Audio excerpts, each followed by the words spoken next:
The philosophy behind this ayah, this verse, has been given. And this is what the heart of my subject is. I began with discussing one of the problems of the American culture being a huge explosion of psychological disorders and psychological diseases. Here God says, ضَعُفَ الطَّالِبُ وَالْمَطْلُوبُ. The seeker is weak, and that which he seeks is also weak. We need to understand this. We live in a primarily consumer society. And a consumer society is built on hopes and dreams that are injected into the people by means of advertising and marketing, by means of beautifying products, by means of creating needs where they might not even exist. So you might feel the need to wear brand name clothing. You might feel the need to get the nicest car out there. You might feel the need for things that beautify your life or accentuate your life, but they're not necessities. But you will feel like they are necessities because you're living in a culture where these things have almost become like necessary evils. Necessary evils. And we don't even see them as evils anymore, really. We see them as necessities of life.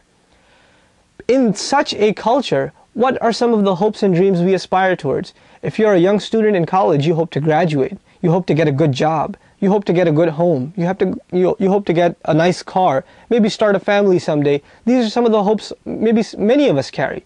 Some of us carry the hopes of fame, or of wealth, or of status in society, or of being recognized for our work, or our contribution in whatever area of work or entertainment we're in.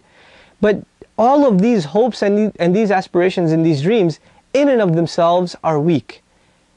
And this in turn makes us weak. This is the philosophy of the Quran. That when I am seeking, for example, my career, I can spend years upon years upon years working towards my perfection in my field, in my career. I can become a specialist. I can become, as an example, being a student of psychology, I can become a psychologist and pursue my PhD and my doctorate in the field and become recognized and write a book or two. But it may very well be that after all of my work, I lose my sanity. Something happens to me and I lose the very mind which I was hoping will give me all my status. It may very well be that that job that I was looking forward to get, there are no jobs that I can get, and people much less qualified than I are getting those jobs that I thought I would deserve. It may very well be that if you're looking to buy a house and you buy this beautiful house and you build it after so much investment and time and money and effort, that an earthquake takes it away. It may very well be that you were hoping your whole life that your son or your daughter would be raised and they would have an excellent career, a happy life, a happy family life, and one car accident, one accident, one heart attack at the age of 25. This has become a common phenomenon, unfortunately. You can't even explain it. So there are phenomena in the world that take away from our hopes and dreams. Does that mean that God is cruel, or does that mean that there's imperfection in this world? One of these statements is true. There is imperfection in this world. And this in turn results in our psychological disorders. We're not happy, we're not content. We're constantly looking to please ourselves. Think about this for a second. You thought that when you went out Christmas shopping, or you went out to buy all of these new clothes or gifts or cars for yourself, that it would make you happy. But that same car that you were obsessed with, or those same clothes that you were, absolutely obsessed with, and you bought, those same clothes don't make you happy after a month. That's gone. That same woman that you wanted to marry or you wanted to be with for so long, once you have her, that desire for her is removed. That same career that you look so forward to having, now you hate your job. So whatever we desire, it seems like when we achieve it, we don't get that pleasure and that satisfaction that we were hoping for, that was driving us to achieve it. Which in turn drives us to produce new desires, new aspirations. We're always looking at the grass on the other side, obviously that being greener. And this in turn is making us weak as a people. As a people, we have become weak to our desires. We don't control our desires control us. This is what in turn makes us weak, especially at the loss of that which you are pursuing. When you suffer from a loss, all psychological diseases, one or the other, has to do with a loss, a trauma. Loss of a family member, loss of a job, loss of a home, loss of anything that which you were aspiring towards, or that which you held very, very dearly, and you lose it. This is what is at the heart, at the cause of sadness, at the root of depression. And these symptoms, these diseases really, can only be removed if we seek something that if we seek it, it doesn't become stale after we achieve it, like any other desire in this world. And the only thing that once we seek it and we achieve it, we are satisfied and there is nothing more that can quench our thirst, is the thirst for truth. The thirst for the ultimate truth. And the ultimate truth is Allah, is the uniqueness of Allah, is the oneness of Allah, is the fact that He created us, He sustains us, He provides for us, and He has created this world as a test in which we live and we get all of these great beautiful things and we lose some of these great beautiful things. Many times of our lives are of happiness, other times are that of sadness. Why does He put us through these things? Simply put, He explains in another part of the Quran, لِكَيْ لَا تَأْسُوا عَلَى مَا فَاتَكُمْ وَلَا تَفْرَحُوا بِمَا آتَاكُمْ. It is so that you don't become overly excited over what you attained, and you don't become overly depressed over what you lost. Because this shows that you haven't established that ultimate connection with Allah, that ultimate relationship with God, in which whatever comes to you that is out of your control, you recognize that it is from your Creator.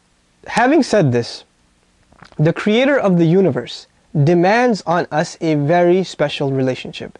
This is a relationship that can only be attained if we turn to Him sincerely. The modern trend in religion is, what can God do for me? Well, how can He make my life better? How can I feel good about myself by coming to God? This is altogether the wrong approach according to Islam. According to Islam, our attitude is, what can I do for God? He has done everything for me already. أَلَمْ نَجْعَلْ لَهُ عَيْنَيْنِ وَلِسَانًا وَشَفَتَيْنِ وَهَدَيْنَاهُ النَّجْدَيْنِ. No? Did we not give them eyes to see? Didn't we give them a tongue with which they can speak? They don't thank us for that? These people, they don't thank God for that? They don't recognize that they could have very well been born with one arm, or without the ability to speak, or without being able to have children, or they could have been homeless and they have homes. They could have been born, they couldn't afford even clothes on their body, we gave them homes.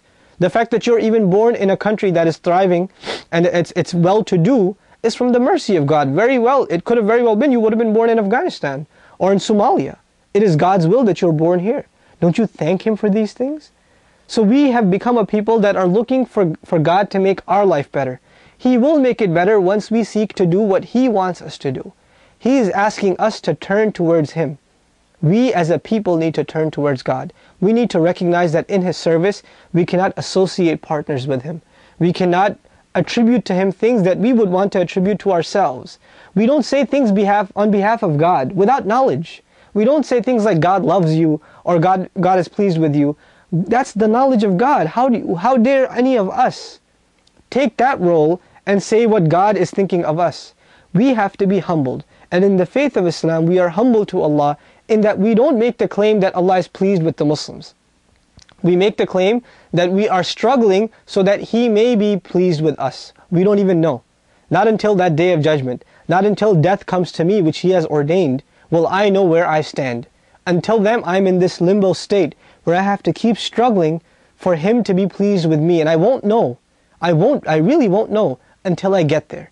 So this struggle never ends. And this is a means of keeping myself humble. For if I was convinced that God is pleased with me and He's absolutely content with what I'm doing, and I've done everything I can, then this produces a self-righteous attitude. An attitude that says that I don't need to improve myself anymore because God's already happy with me.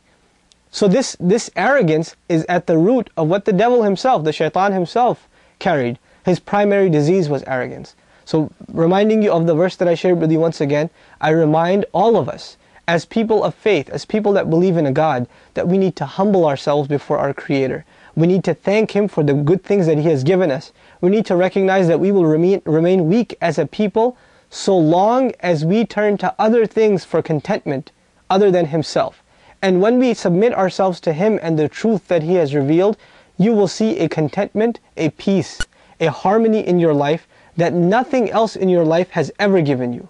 And this is a guarantee of His own word. May God make us all people of righteousness, people of guidance, and people of faith. I thank you for your time.